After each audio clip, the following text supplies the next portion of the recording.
Assalamualaikum warahmatullahi wabarakatuh. Bersama dengan Ustazah Hannah dalam subjek Bahasa Arab. Okey, sebelum kita mula, sama-sama kita baca doa belajar. Bismillahirrahmanirrahim.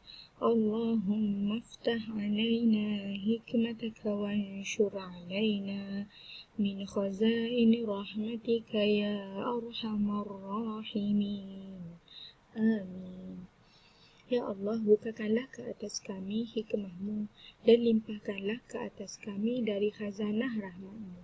Wahai Tuhan yang Maha Penyayang. Okey, hari ni kita akan sambung huruf dal, zal, ra, zai. Okey, kita mula dengan huruf dal. Ustazah nak semua kat rumah tu ikut Ustazah baca. Da, dan, adda, di, din, iddi, du, dun, uddu. Okey, tengok yang bawah ni. Dajajun, hadisun, dahin, haddid, haddada, tahdidun. Okey, yang seterusnya adalah huruf zal.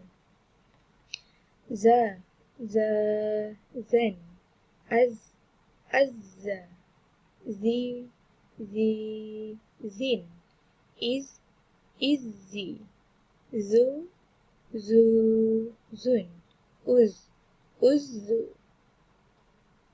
za'aba, zi'bun, zubabun, khuzi, tazubun, tazbibun,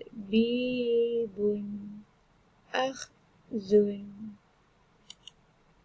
Okey, seterusnya huruf ra. Ra, ran. Arra. Ri, rin. Irri. Ru, run. Urru. Rajabun. Harithun. Rasikhun. Uridu. Burujun. Bardun. Harrasun. Seterusnya huruf zai. Zan. Azza. Zin.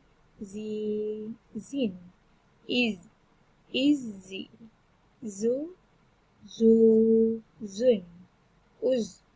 Uzzu. Zabadun. Zirrun. Zujajun. Jaziratun. Jazzarun.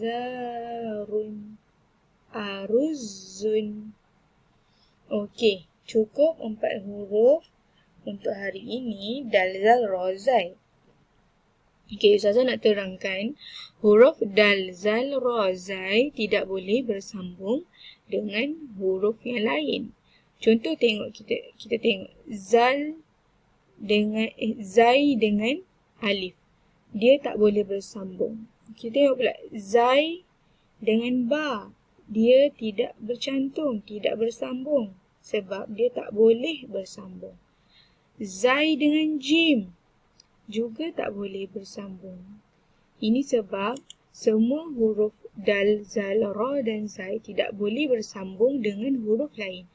Okey, selepas ini awak akan buat latihan yang Ustazah bagi. Itu sahaja untuk hari ini. Terima kasih. Assalamualaikum warahmatullahi wabarakatuh.